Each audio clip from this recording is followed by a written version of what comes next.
Well, for years, liberal cities and states have been claiming the right to ignore federal immigration law. Now, one small-town police chief in Washington state is saying the same principle can be applied to far-reaching gun laws. A new gun control ordinance in Washington imposes stricter background checks, raises the age for buying a semi-automatic rifle, and allows gun owners to be criminally prosecuted if their firearms are stolen and then used illegally. Loren Culp is the police chief of Republic, Washington, and says that he wants his town to be a sanctuary from these new gun laws. Some local residents oppose the new measure in Washington. Watch. Opponents say it forces gun owners to secure them in a way that could put them in danger. I'm concerned at not being able to access my gun when I need it. You're not going to tell the criminal, can you hold on a moment, because we have a law that I have to, safely store it in the garage somewhere and so can you hold on a moment? I'm going to go take it and I'm going to defend myself, then we'll talk. You call the police or things go down, it's less than 1 minute. So those seconds count. Police Chief Loren Culp joins us tonight by Skype. Chief, thanks very much for coming on. It's good to see you. Good evening, Tucker. Thanks for having me. So is this, in effect, a sanctuary, your town, Republic, Washington, from the gun laws of your state? I have suggested an ordinance and recommended it to the city council, and they are in the process of reviewing that and doing their due diligence to see if they want to pass that. But as far as the police department goes, we will not be enforcing that. So cities that have decided to ignore federal immigration law have received the applause and support of almost everyone on the American left.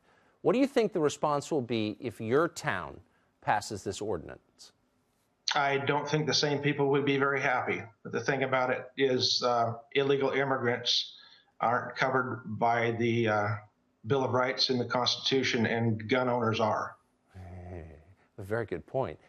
So what will happen next, do you think? Will the governor of the state try and force you to enforce the law that you think is unconstitutional?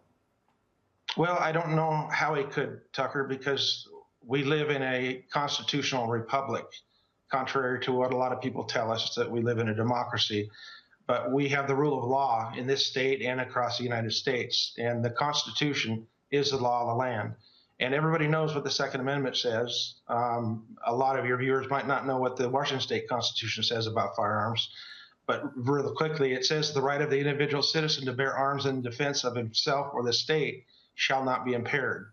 So that's even more explicit than the Second Amendment. So I don't know how they can get around that and try to force me to go against my oath of office to uphold that. Interesting. I had no idea your state's constitution said that. It sounds like it's being already ignored throughout the state of Washington. So very quickly, this state law would require gun owners to keep their guns locked up at all times?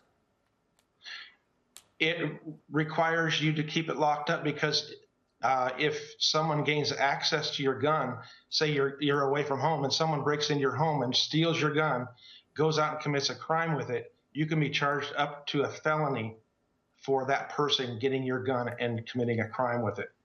Absolutely ridiculous. If someone steals your car, charging someone who has their car stolen and the person drives off and goes through a crowd of people. It's ridiculous. Well, that is ridiculous, and good for you for fighting back against it. Chief Culp, thank you very much for coming on and explaining that.